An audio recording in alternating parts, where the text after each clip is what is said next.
Olá pessoal, tudo jóia? Galera, nesse vídeo vamos conversar um pouquinho sobre consórcios públicos, tudo bem? Interessante isso aqui, pessoal. Se quiserem fazer um consórcio, querem criar uma nova pessoa jurídica, né, para representar, entre aspas, esses municípios na prestação daquele serviço, pode criar? Pode, mas ele tem que ser precedido por quê? Protocolo de intenções. Isso é importante, galera. Não é vamos criar um consórcio, amanhã já está criado. Não é bem assim. Precisa ter esse protocolo de intenções e os entes federados precisam fazer uma prévia subscrição nesse protocolo. Então isso é antes realmente da celebração do contrato propriamente dito. Tudo bem? São cláusulas necessárias desse protocolo de intenções. O que esse protocolo obrigatoriamente tem que ter? As coisas mais elementares, né, pessoal? Denominação, finalidade, prazo de duração, sede, identificação dos entes da federação, indicação da área de atuação do consórcio, se é saúde, se é transporte ou se é tudo, mas enfim, indica as áreas. A previsão de consórcio público, associação pública ou pessoa jurídica de direito privado sem fins econômicos. Isso é fundamental, não é verdade? Os critérios para, em assuntos de interesse comum, autorizar o consórcio público a representar os entes da federação consorciados perante outras esferas de governo. Isso é interessante, uma previsão interessante, onde a pessoa jurídica do consórcio pode representar os outros entes federados que integram aquele consórcio. E ó, cuidado, ó, que isso aqui é necessário. Tende a haver cláusulas nesse sentido, beleza? Critérios para isso, né?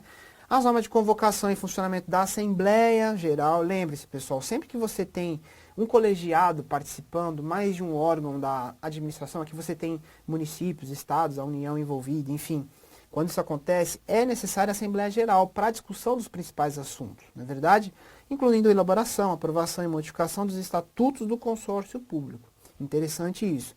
A previsão de que a Assembleia Geral é a instância máxima do consórcio público, número de votos para as deliberações, forma de eleição e duração do mandato do representante legal. Então veja assim que embora as principais decisões sejam tomadas na Assembleia Geral, o consórcio tem um representante, não é? Pode ser o presidente, algo nesse sentido, que obrigatoriamente deverá ser chefe de poder executivo diante da federação consorciada. Então, por exemplo, entre municípios, um prefeito vai ter que ser esse representante. Podemos chamar de presidente do consórcio, algo nesse sentido. Mas tem de ser chefe de poder executivo. Não pode ser secretário, não pode ser ministro, chefe de poder executivo. Beleza? Diante da federação consorciada. Tranquilo? O número, as formas de provimento e a remuneração dos empregados públicos, bem como os casos de contratação por tempo determinado para atender a necessidade temporária de excepcional interesse público. Também podemos ter contratações temporárias nestes casos de consórcio. Condições para que o consórcio público celebre contrato de gestão ou termo de parceria. Veja, pode celebrar junto a OS e OCIPs, né, as famosas organizações sociais ou da sociedade de interesse público, podem celebrar também convênios, né? Isso se chama convênio lato sensu. Na espécie, se chama contrato de gestão ou termo de parceria. Então, as pessoas jurídicas do consórcio, que representam o consórcio, também podem celebrar contratos com esse termo de parceria com as OCIPs. Autorização para a gestão associada de serviços públicos, explicitando competência, serviços públicos objeto, autorização para licitar ou outorgar concessão. Veja que o consórcio pode conceder serviços públicos. Condições a que deve obedecer o contrato de programa, no caso de a gestão associada envolver também a prestação de serviços por órgão ou entidade de um dos entes da federação consorciados. Então, tudo isso tem que estar previsto no protocolo de intenções, aquele que é prévio ao contrato do consórcio propriamente dito. Critérios técnicos para cálculo do valor das tarifas, né? Quando a gente tem essa gestão associada de serviços, direito de qualquer dos contratantes, quando adimplente com suas obrigações de exigir pleno cumprimento das cláusulas do contrato de consórcio público. Então, obviamente, tem de ser previsto isso também. Para os fins do inciso 3º, pessoal, o que fala o inciso 3º? Vamos voltar para a gente revisar isso também. Terceiro do caput deste artigo, olha o terceiro. Terceiro fala, indicação de área de atuação do consórcio, beleza? Para esses fins, considera-se como área de atuação do consórcio público, independentemente de figurar a União como consorciada, aqui corresponde à soma dos territórios dos municípios, quando o consórcio público for constituído somente por municípios ou por um estado e municípios, com territórios neles contidos, dos estados ou dos estados e do Distrito Federal, quando o consórcio público for, respectivamente, constituído por mais de um estado ou por mais de um ou mais estados e o Distrito Federal. Isso aqui costuma aparecer bastante em prova, tá, pessoal? Nessa literalidade aqui. Não se preocupe com questões aí por fora, realmente se aparecer, vai ser esse conteúdo na sua prova. Dos municípios do Distrito Federal, quando o consórcio for constituído pelo DF e municípios. Então, esse parágrafo 1º do artigo 4º já vi ser cobrado em provas, mas é só você se lembrar dessa letra de lei, não tem muito o que discutir, realmente é bem o que está aqui, né? Não tem muito drama aqui não, beleza? Vai ser mais ou menos isso que vai ser cobrado de vocês. O que mais? O contrato de consórcio público será celebrado com a ratificação mediante lei. Isso aqui é importante, pessoal, isso aparece bastante em prova. Vai celebrar o consórcio público? Legal, tem um protocolo de intenções, tudo certinho. Aí cada ente federado precisa editar uma lei, precisa lá fazer o projeto de lei, votar no legislativo, sancionar, bonitinho, promulgar a lei. Então é isso que vai fazer com que cada um dos entes federados, para que aquele consórcio produza efeitos no ente federado, beleza? O contrato de consórcio público, caso assim preveja a cláusula, pode ser celebrado por apenas uma parcela dos entes da federação que subscreveram o protocolo de intenções. Claro, e até porque enquanto não fizerem a lei específica, não promulgarem a lei, não se pode aí contar, né, digamos assim, com a existência desse consórcio público.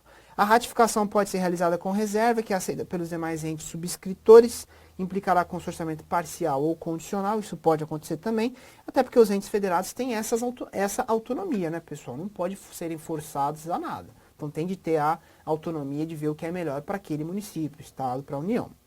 A ratificação realizada após 2 anos da subscrição do protocolo de intenções dependerá de homologação da Assembleia Geral do Consórcio Público. Até porque demorar mais de 2 anos para realmente editar essa lei, para ratificar o protocolo de intenções, fica estranho, parece que um pouco descaso, né, ou alguma coisa, ou desinteresse, de repente, do ente federado. Então, realmente, essa é uma medida aí que, olha, demorou demais, será que eles ainda têm interesse nisso, né? Então, por isso que fala-se em homologação da Assembleia Geral do Consórcio.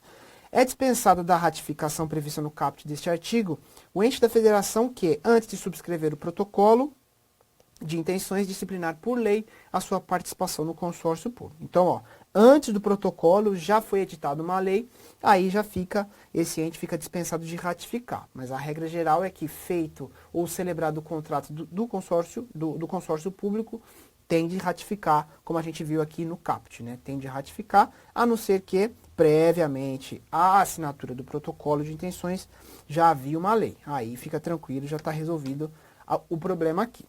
O consórcio público adquirirá personalidade jurídica, então não se esqueça, de direito público ou de direito privado, né? Se for associação pública, vai ser direito público e vai se equiparar às autarquias, como a gente já viu no artigo 41 do Código Civil.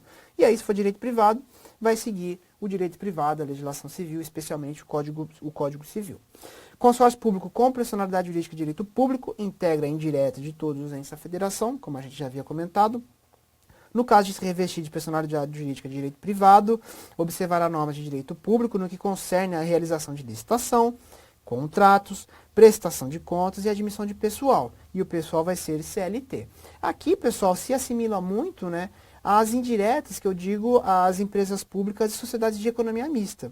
No caso do parágrafo 2º aqui. Mesma coisa. Você pensar em empresa pública, sociedade de economia mista também fazem licitação para aquilo que não é atividade fim. Também fazem concursos públicos para admissão de pessoal. O pessoal é CLT, então aí fica sendo uma pessoa jurídica de direito privado, que integra a administração indireta, da maneira como a gente já estuda lá nas aulas de administração do Estado, sem muita novidade aqui. Tranquilo? A alteração, vamos para o artigo 12, os artigos mais principais a gente está estudando aqui, não é verdade?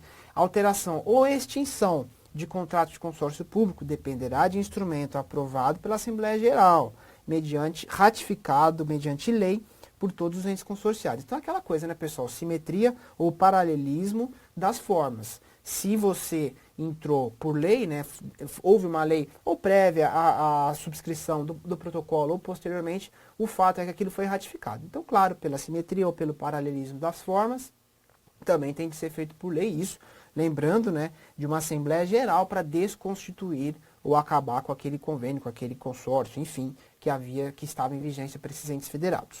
Beleza? E é isso, pessoal. Então, com o artigo 12 aqui, a gente viu aí de uma maneira mais rápida, um pouco mais acelerada, mas certamente são os tópicos principais, né? Da nossa experiência que a gente já viu, o que pode ser cobrado de vocês acerca de consórcios públicos vai nesse sentido, é nesse conteúdo que a gente tem visto, beleza? Não deve modificar muito disso que a gente está vendo por aqui e do que a gente viu nessa aula. Tranquilo, pessoal? Espero ter ajudado, bons estudos para vocês, até uma próxima. E aí, pessoal, gostaram do vídeo? Bom, então dê um like pra gente, clica no joinha, tá? Compartilhe com aqueles que também estão nessa luta aí para passar em um concurso público, né? Se inscreva no nosso canal e acione aí o sininho para você receber as nossas notificações de vídeos novos, beleza? Um abraço!